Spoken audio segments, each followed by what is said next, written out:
Hello guys, welcome back to our channel. இன்றைக்கி நம்ம பார்க்க போகிற ரெசிபி வாழைப்பூ வடை.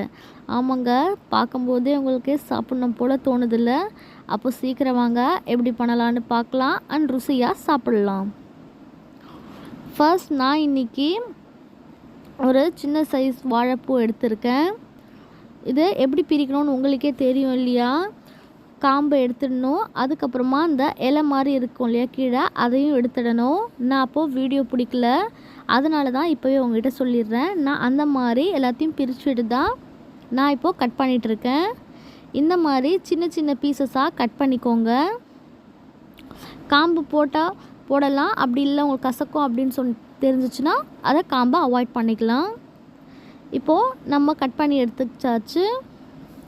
நெக்ஸ்ட் நம்ம வெங்காயத்தையும் கட் பண்ணி எடுத்துக்கலாம்.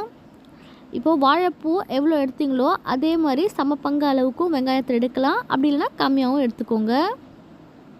அதுக்கப்புறமா நான் 150 கிராம் போல் கடலப்பருப்பை ஊற வச்சு அரைச்சி எடுத்துருக்கேன். ரொம்ப ஃபைன் பேஸ்ட்டாகவும் அரைச்சிடாதீங்க, லைட்டாக குறப்பாக அரைச்சா போதும்.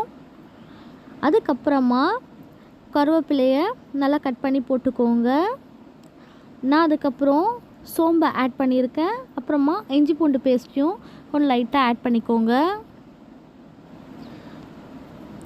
இதுக்கப்புறமா லைட்டாக உப்பு சேர்த்துக்கோங்க. உங்கள் தேவைக்கேற்ற மாதிரி உப்பு சேர்த்துக்கோங்க. அப்புறமா நான் கொஞ்சமாக மிளகாத்தூளையும் ஆட் பண்ணிக்கிறேன். நான் 1.5 டேபிள் ஸ்பூன் மிளகாத்தூள் ஆட் பண்ணியிருக்கேன். உங்களுக்கு வேணும்னா நீங்கள் பச்சை மிளகாவும் ஆட் பண்ணிக்கலாம். நான் ஏன் பச்சை மிளகா ஆட் பண்ணலைன்னா, அது கடிக்கும்போது காரமாக இருந்துச்சுன்னா 4 வடை சாப்பிட்றதுக்கு 2 வடை தான் சாப்பிடுவாங்க. ஸோ அதனால தான். உங்களுக்கு வேணும்னா நீங்கள் பச்சை மிளகாவும் ஆட் பண்ணிக்கலாம். இப்போ நான் தண்ணி ஊற்றாமல் நல்லா கிளறி விட்டுருங்க. உங்களுக்கு உருண்டை பிடிக்கிற ஸ்டேஜ் வந்தால் கரெக்டாக ஆகிடும். இப்போ இந்த மாதிரி உருண்டை பிடிக்க வந்துடுச்சுன்னா அது கரெக்டான பக்குவத்தில் இருக்குதுன்னு அர்த்தம். இப்போ அவ்வளோதாங்க.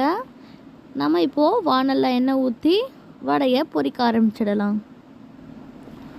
இவ்வளோதாங்க. எவ்வளோ சீக்கிரமாக வாழைப்பூ வடை ரெடி ஆகிடுச்சுன்னு பார்த்தீங்களா?